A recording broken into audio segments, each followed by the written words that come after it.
National security expert Rebeccah Heinrichs joins me now. Question: is Biden supporting Netanyahu's fight with Hezbollah? Not sufficiently. And that's the biggest problem.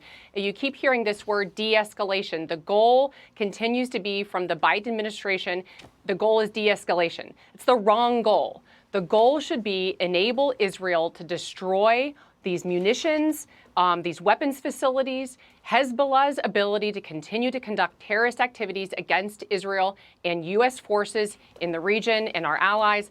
That should be the primary goal. If the goal is to just pressure Israel to de-escalate, you're just going to cede escalation to Iranian proxies, in this case in the form of Hezbollah. Is it a capitulation to domestic politics? I think that's a big part of it, Stuart. I mean, you have a significant wing of the Democratic Party that still views Israel as the main aggressor.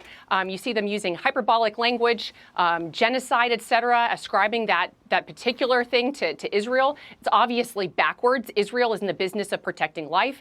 Israel has been incredibly restrained and discriminate in their targets. The reason you see these huge explosions where the Israelis are attacking is because that's exactly where Hezbollah is keeping their munitions. That's why the explosions are so big. So as long as they're not, people are not having weapons around civilians, you're going to minimize civilian casualties, because that's certainly the goal of the Israelis. Two bipartisan reports have issued the same warning, that the threats against the United States are the most serious and most challenging since 1945. What should our response be to those threats?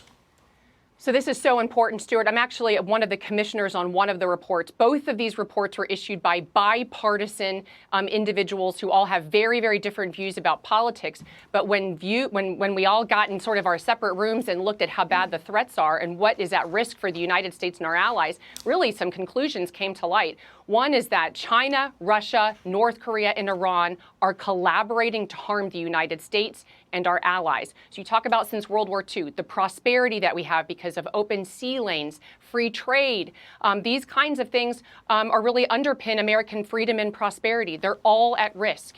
So the United States of America must understand that this is a profound threat. We're in the most dangerous time. We have to reboot the defense industrial base. We need more shipyards to produce more ships. The Chinese, Stuart, can produce more ships in a year than the United States can produce in a decade. So we must get rid of this idea that diplomacy is going to replace power. It will not. It's easier said than done, and would surely take a long time for us to build shipyards and munitions and all the rest of it. You can't do this in a couple of years. This has to be a long-term commitment, which, I mean, who's going to make that commitment? Stuart, I would just say, even just if I was part of your conversation with your previous guests and we're talking about free or fair trade, I would say freedom must be important than free trade. Let me say it again. Freedom must be more important to us than free trade, which means that the United States of America must start from the fact that we have to fight for American ascendancy against this rising axis. So it's got to come from the top down. Our trade policies, our industrial policies, yes, all of our tech policy, our prioritization on innovation. Anything that we do for manufacturing needs to focus on how can the United States become more sovereign, rely less on our adversaries. And that's going to take political leadership from the very top driving all the rest of these decisions. Long-term deal. Rebeccah, thank you very much for joining us this morning. We always appreciate it. Thank you. Thanks, Stuart.